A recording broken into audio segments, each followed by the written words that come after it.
जय माता दी। माँ धूमावती की कृपा से मनुष्य के समस्त पापों का नाश होता है और दुख दारिद्र्य दूर होकर मनोवांछित फल प्राप्त होता है। आज गुप्त नवरात्रि की सप्तमी तिथि है। आज भक्त माँ धूमावती की पूजा अर्चना करेंगे। माँ धूमावती के दर्शन से संतान और पति की रक्षा होती है। माँ भक्तों के सभी कष्टों को मुक्त कर देने वाली देवी है। मान्यता है कि सुहागिन महिलाएं माँ धूमावती का पूजन नहीं करती, बल्कि केवल दूर से ही माँ के दर्शन करती हैं। गुप्त नवरात्रि की सप्तमी तिथि को धूमावती देवी के स्तोत्र पाठ का सामूहिक जप अनुष्ठान किया जाता है। आइए जानते हैं माँ धूमावती का स्वरूप।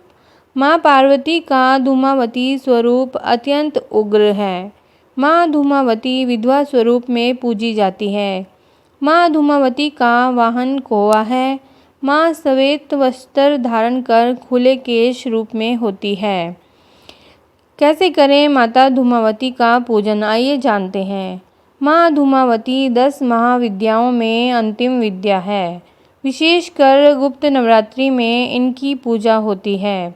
ब्रह्म मुहूर्त में उठकर स्नान आदि से निवृत्त होकर पूजा स्थल को गंगा जल से पवित्र करके जल, पुष्प, सिंदूर, कुमकुम, अक्षत, फल, धूप, दीप तथा नैवेद्य आदि से माँ का पूजन करना चाहिए। इसके बाद माँ धूमावती की कथा सुननी चाहिए।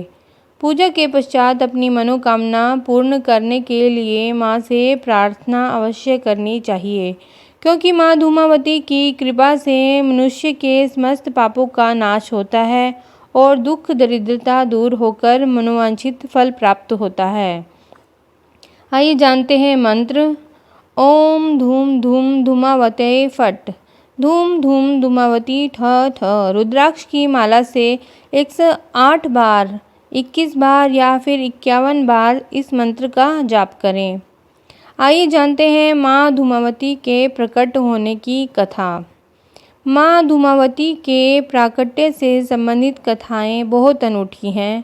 पहली कहानी तो यह है कि जब सती ने पिता के यज्ञ में स्वेच्छा से स्वयं को जलाकर भस्म कर दिया, तो उनके जलते हुए शरीर से जो धुआं निकला, उससे धूमावती का जन्म हुआ।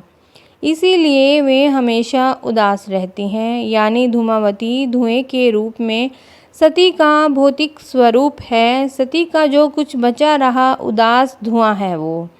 तो दूसरी कथा है कि एक बार सती भगवान शिव के साथ हिमालय में विचरण कर रही थी। तभी उन्हें जोरों की भूख लगी।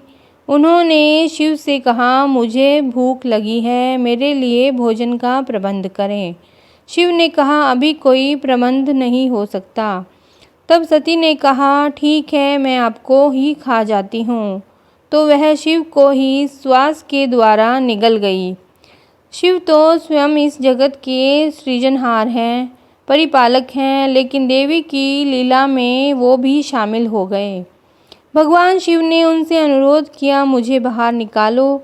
तो उन्होंने उगल कर उन्हें बाहर निकाल दिया।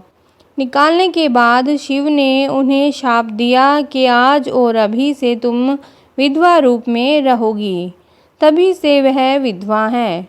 पुराणों में अभिशप्त, परित्यक्त, भूख लगना और पति को निगल जाना, ये सब सांकेतिक प्रकरण हैं।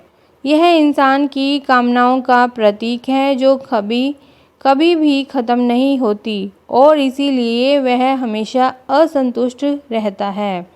माँ धूमावती उन कामनाओं को खा जाने यानी नष्ट करने की ओर इशारा करती हैं।